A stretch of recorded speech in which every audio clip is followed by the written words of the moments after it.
The evergreen cedar tree is one of the most useful trees you'll ever find in a conifer forest. This little series here, I'm going to show you some of the cool things you can do with cedar trees and their bark. Alright, so in this bit here, we're going to weave some, not weave, but spin some cordage out of inner bark from a cedar tree. So here, I've just processed it down into fibers. They're not too tiny, you can see compared to my finger, they're not tiny, not terribly narrow, but they're not terribly wide either. So it's not that important how big it is, it just makes it easier when they're kind of about this size. So what I'm going to do is I'm just going to take these in a bunch. I'm going to do what's called a 2-ply twist. So here's what I'm going to do. I'm going to take this and find pretty much the middle. That's close enough, doesn't really matter. What I'm going to do is I'm going to give it a couple of twists. Just twist it and hold the twist with my other fingers. So just got a little bit of a twist going on there. And where that twist is, I'm going to fold this in half and grab onto that twist, spin it once in the same direction. That's going to give me my loop and my end to this piece of string. That'll hold and it's not going to come out once I get a couple twists in here. So that's the first step. So the second step is the actual twisting of the rope itself, or the cordage, string, whatever you want to call this. And it's called a 2-ply, because some reason, I don't know exactly why. It's because there's 2 twists into it, I think. So here's what you're going to do. You're going to take the top one, whichever's on top.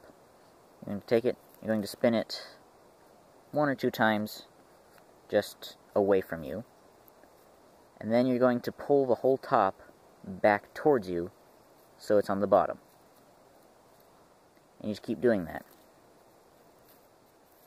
And you experiment around, see what's most comfortable for you. You might like to spin it towards you and then spin it forward. Whatever's most comfortable. This is just how I do it. So long as it stays, there's not a wrong way. You just keep doing that until you're done. So once you've got a couple twists in it, it does start holding itself up on the loop end, and you just keep going down here. But eventually you'll get to the end of the piece of string, or the piece of cordage you had, and you need to add some more fibers to the ends. So the way you do that, make sure they don't get too tangled. Just going to take another fiber, and sometimes I fold them in half, sometimes I don't. Doesn't really matter. And I'm just going to add this to the bottom one, whichever's on the bottom right now. Just going to grab that, kind of spin it into that just a little bit, and then just continue weaving on around it.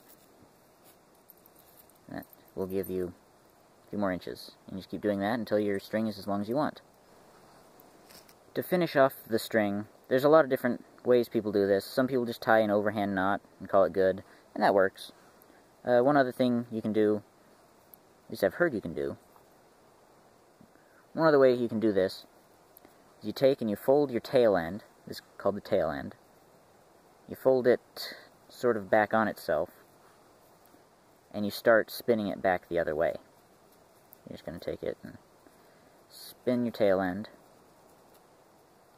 fold it back so you have another loop, and start weaving it back, or spinning it back on itself.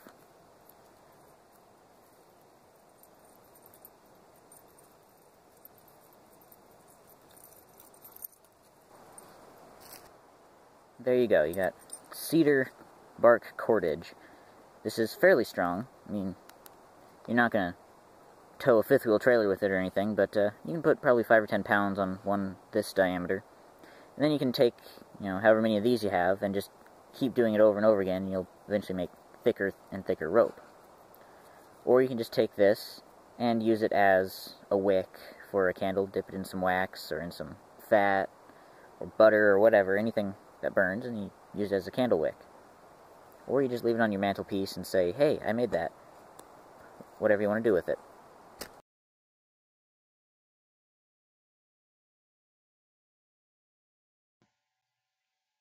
Thanks for watching Bobcat in the Woods. I hope you enjoyed today's video as much as I enjoyed making it, and I hope you might enjoy some of these others that I've left on the screen. There's a playlist on the left, and a video on the right that's related to this one. And if you enjoyed the channel, feel free to subscribe. There's a link to that in the center of the screen.